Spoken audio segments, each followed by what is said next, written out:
بنسمع عن استخدام الخلايا الجذعية في علاج العديد من الأمراض، لكن الجديد هو أن الخلايا الجذعية بيتم استخدامها في عمليات التجميل والليزر وإزالة التجاعيد، ومن المنتظر أن يحقق طفرة في السنوات القادمة. لذا قررنا ان احنا نقرب اكتر من معرفة الخلايا الجذعية وحقيقة استخدامها في مجالات التجميل، ونتعرف اكتر عن الاثار السلبية اللي ممكن تسببها يعني. بشرفنا يكون معانا الحديث النهارده عن موضوع الخلايا الجذعية دكتور ابراهيم كامل، استشاري جراحات التجميل والليزر بكلية الطب جامعة عين شمس. اهلا وسهلا بحضرتك. اهلا بيك يا فندم. كتير بنسمع عن الخلايا الجذعية، ولكن انا يعني يمكن من قراءاتي عايزه اعرف اصلا مكانها فين في الجسم الخلايا الجذعية. هي الخلايا الجذعيه اتسمت كده عشان هي دي خليه المنشأ.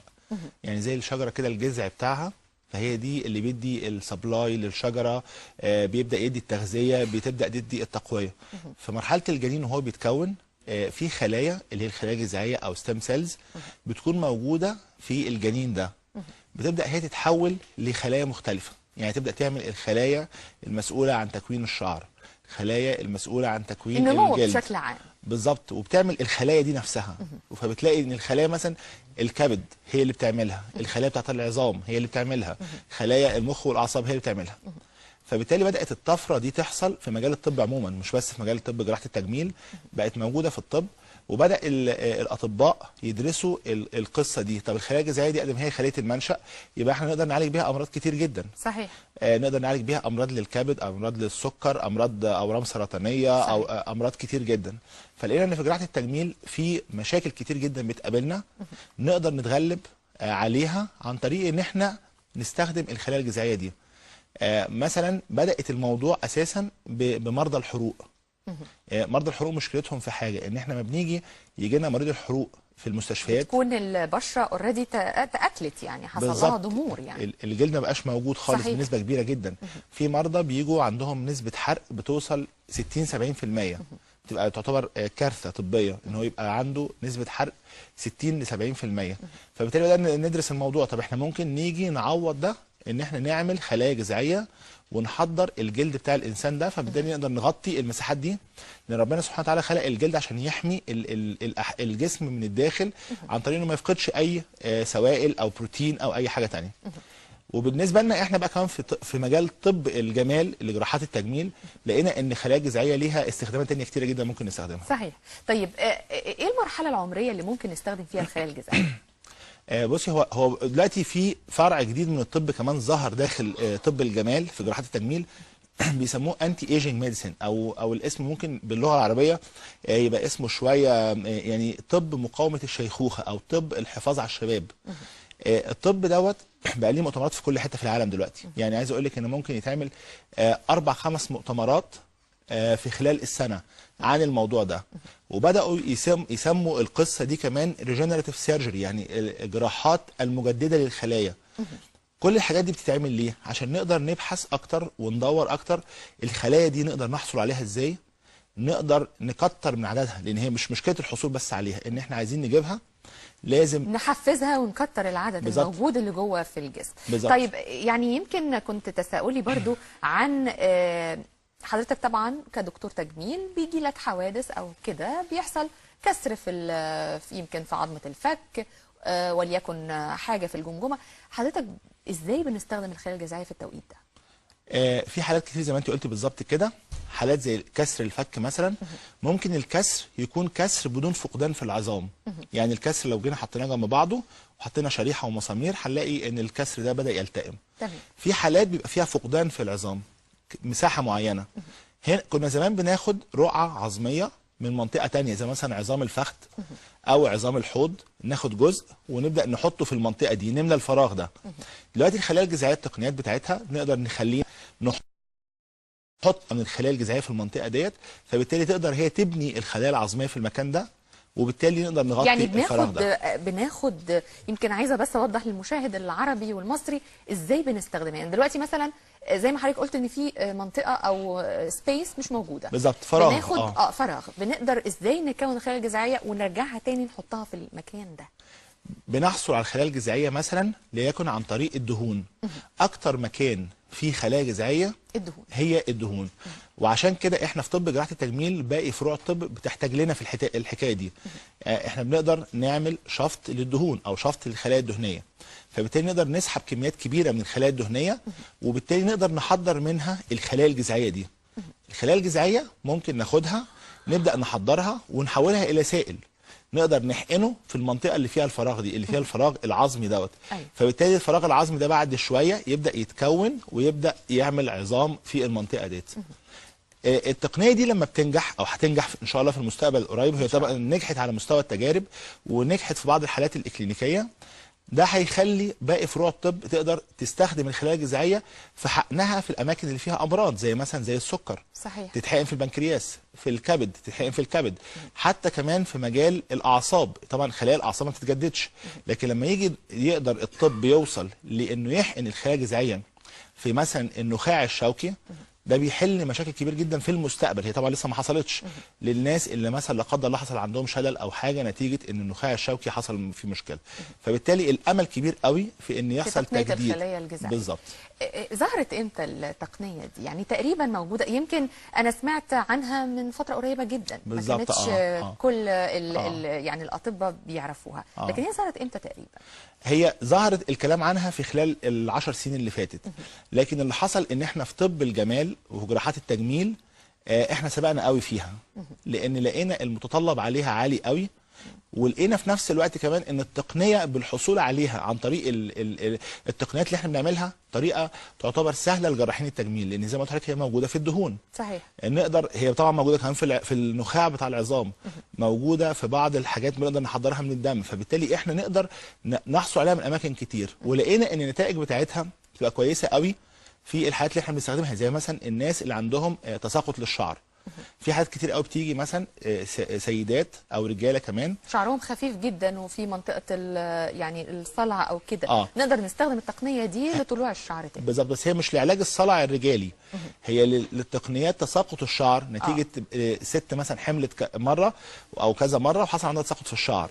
في ستات مثلا بترضع فبيحصل تساقط في الشعر. صحيح. بعض الحالات النفسيه مثلا ست بتمر بحاله نفسيه سيئه، توتر او حاجه، فبنقدر نحقن الخلايا الجذعيه عشان تساعد على تجديد الشعر مره ثانيه.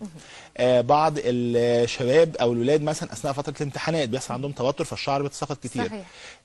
كمان البشره، حته ان احنا نقدر نجدد خلايا الجلد ونقدر نجدد خلايا البشره، علاج الهالات السمراء حوالين العينين.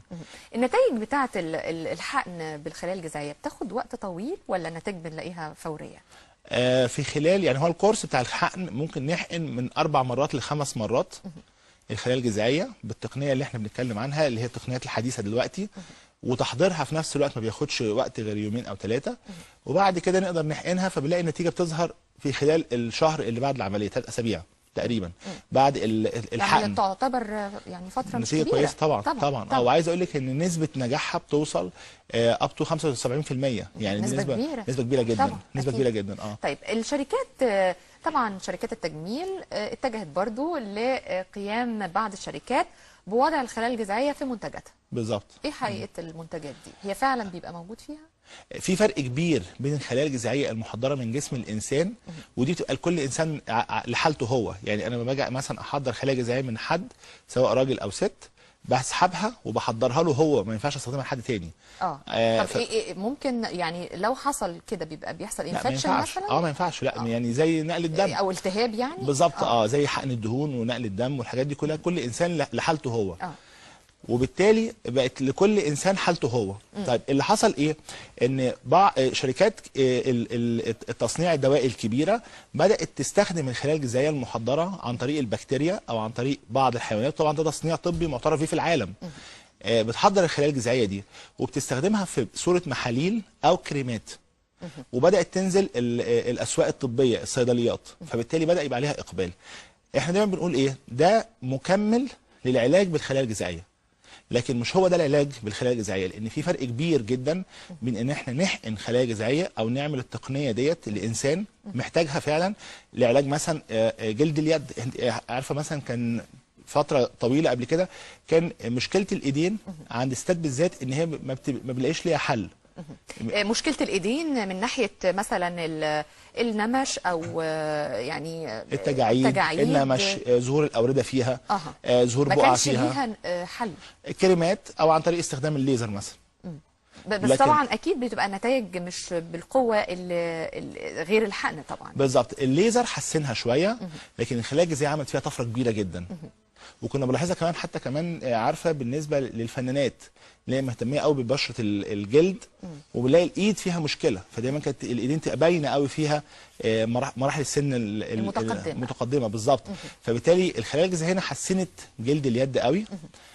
كمان حسنت الرقبه، جلد الرقبه، حسنت قوي جلد البشره.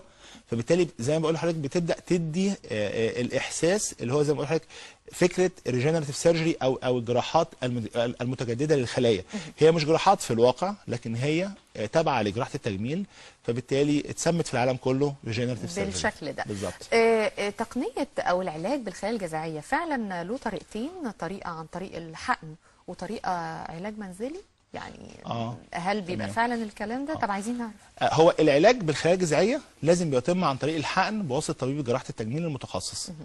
لكن زي ما قلنا ان في شركات ادويه نزلت الخلايا الجذعيه في صوره محاليل او كريمات. دي مش علاجات بقدر ما هي العنايه بالبشره، زي فكره معجون السنان انه بيعتني بالاسنان لكن مش بيعالج مشاكل الاسنان.